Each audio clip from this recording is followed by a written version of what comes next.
My name is Deniro Nuaroti. I'm an associate professor of computer engineering in the Department of Computer Science and Engineering, Obafemi Awolowo University here in Nigeria. And I'm working in the area of pervasive and mobile computing. My research area is majorly using computing devices to in mobility, in precision agriculture, and also animal tracking. So I'm also into mobile application usage and using wireless sensor network in different applications environments.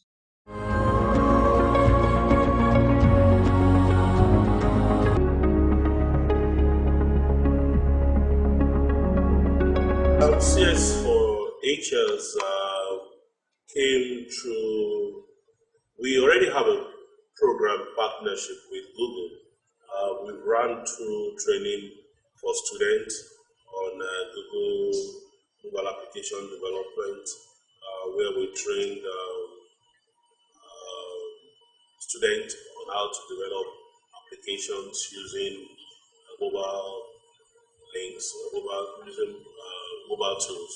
So the Google team that we work with, that we partner with, sent me a link about CS4HS, since we have done a few trainings together. And so that is how we came about CS4HS, and we applied for the program. And fortunately, we were taken.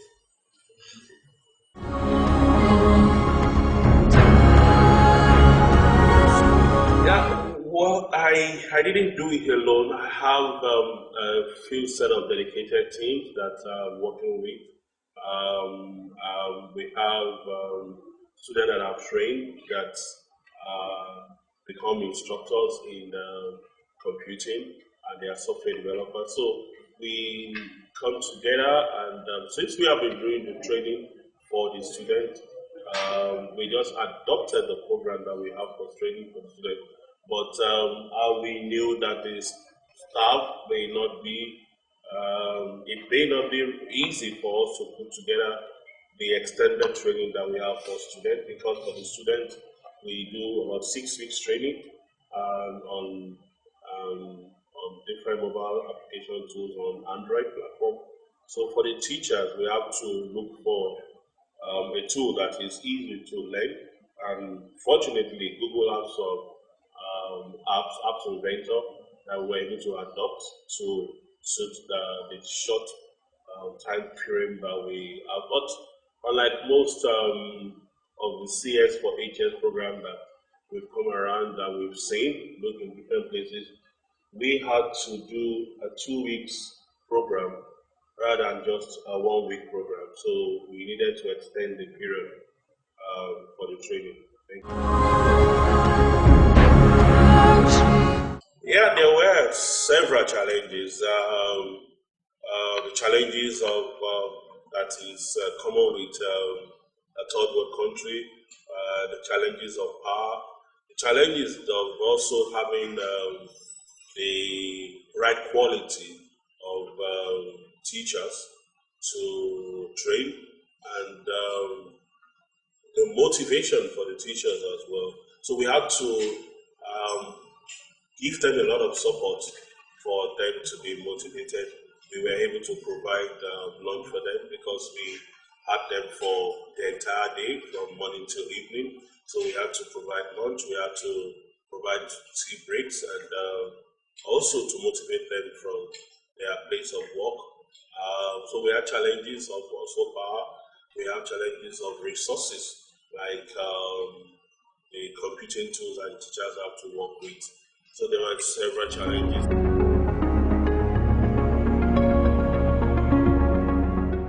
Yeah, as coordinator of the program, I'm quite happy and quite pleased with what we were able to accomplish, given the time that we had.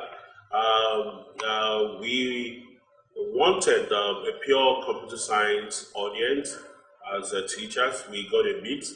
There were teachers that have first degree in physics, mathematics, and biology that are also teaching computing, and they were able to give a good account of themselves. Though initially it was rough, I'm happy that we were able to achieve the kind of level of commitment that we got eventually from the teachers, and the project that they presented shows that they were able to master the concept that we were giving them in a short period of time.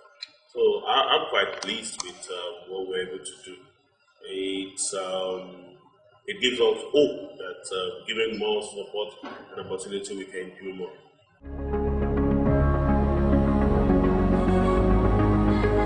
We like to do it again, certainly, yes, and because we're encouraged by the results that we've done some follow-up on some of the people that we've trained, and we are quite encouraged with what they are doing, and with more support. And we would like to also, what we promise them, that we'll be there with them, supporting them, and some of the programs we've done subsequently, we've been inviting them.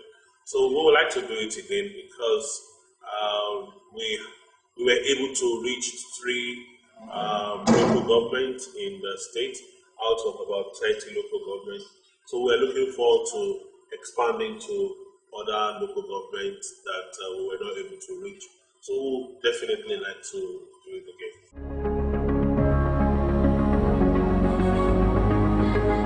So since after the event, we've had a few interactions with the participants, and personally, I was happy that we were able to get a little bit of gender balance in the program, and female participants were very up and doing during the program, and they gave a good account of themselves, and we've had a few follow-ups with them, and we've been able to see that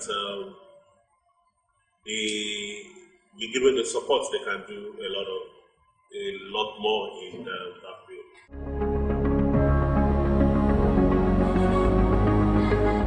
Thank Google CS4HS for the support, and we believe in we hope that we be able to get more support from them. I also want to record my deep, sincere appreciation for my team for the good job they did. All the time, I had so many other things that I was doing, so in my absence, they were able to hold forth and keep the program going. Thank you very much.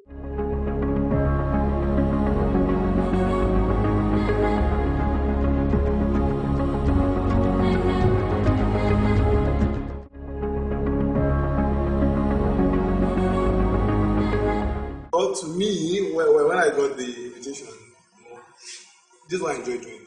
When I got it, I was so happy because it's another avenue for me to actually express myself and then impact other people. I also preach this message of we can do it in Nigeria. That was one of the things that I get in my mind when I got the invitation. So I actually feel very privileged to actually be one of the coordinators of this.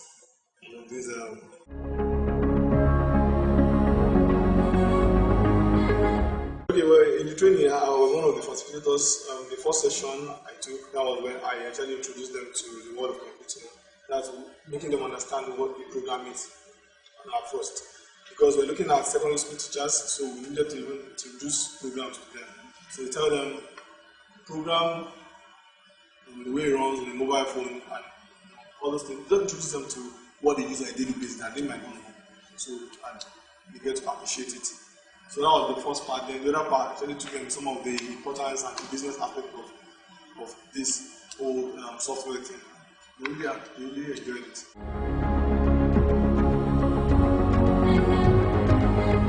That's a very big leap. Teaching a program like this for secondary school students is a very, very big achievement. Because back in those days when you don't, when you're living in secondary school, all you have in your mind is I want to be a medical doctor or a lawyer or maybe an engineer. You don't even know anything about what a computer scientist is. You don't know who a programmer is. But now, with the introduction of these to secondary school students, they have other options. They have some other things to choose from. A lot of them are very creative and they're looking for a way to actually utilize this to create some other stuff. But from the few options they actually know about their school, they may not be able to pick the one that actually suits them. But with the introduction of computer science or this programming thing, secondary school students has given them one more option to choose from. And I think with that, we're going to make sure things are working well.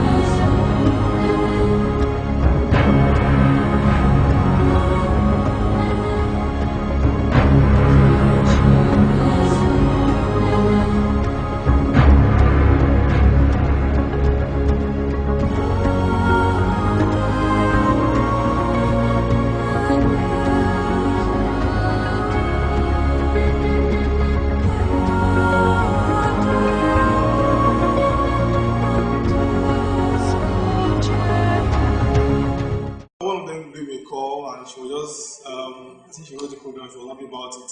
And when she did that, she called me, she said, wow, I just got this thing working. I said, wow, okay, that's the first step, keep doing it. So she, a woman.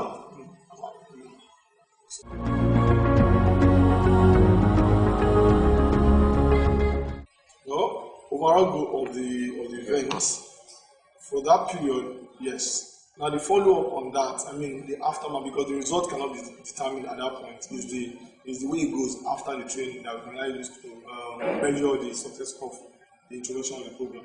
So, but I think from what the teachers put together, they were trying to build a club, software club, and that's one of the achievements I think these programmers dropped in their heart. So, to me, I think the program has really achieved a lot. I mean, in terms of dropping that consciousness of the heart of these people to make sure they can actually continue the project even without us partaking in it.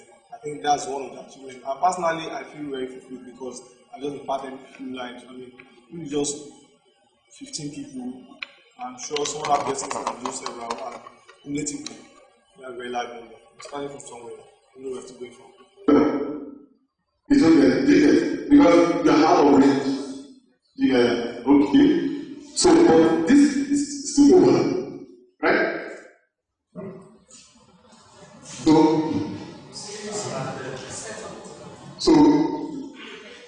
sorry, if you use 3 out of the 4, then let me see,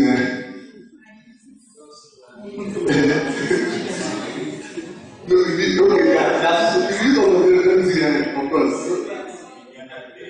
Okay, 5 of them, you 5 of them there. 5 okay. 5 of them. I use. Wait, I think you know more than I. That's why you see many apps, for instance, for those that are using Android phones or whatever. You should look at phones now. If you take up a phone, you see adverts. When you see adverts, you won't see adverts that are based in the US. Maybe buy a car in the US now or something.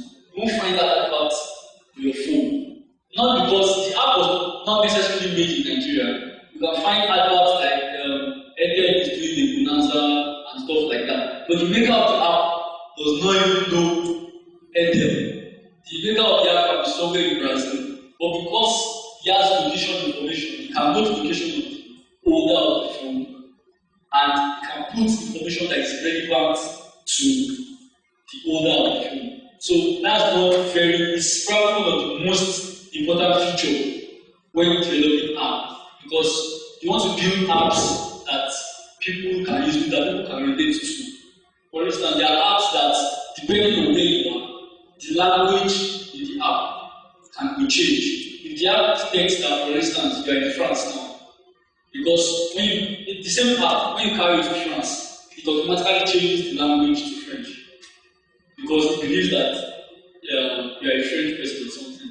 Then when you talk to maybe England or something, They have switches to English. You don't necessarily have to change the language manually by yourself. So I'll delete all this logic.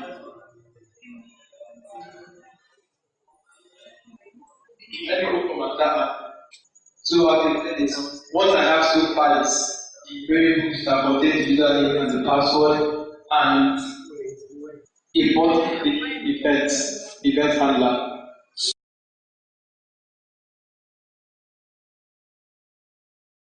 The screen can increase, adjust itself. So if we make it not scrollable, and we come back to the picture and see free parents now. Since the screen cannot scroll, and we have told the height to be just the height of the screen, the picture will always be the width. We always take the whole of the width and the whole of the height of the screen. It won't take more than that, and it won't take less than that. So now we'll be able to add a picture to our application. So I think we should try to run this in the emulator to see. I'll start the AI.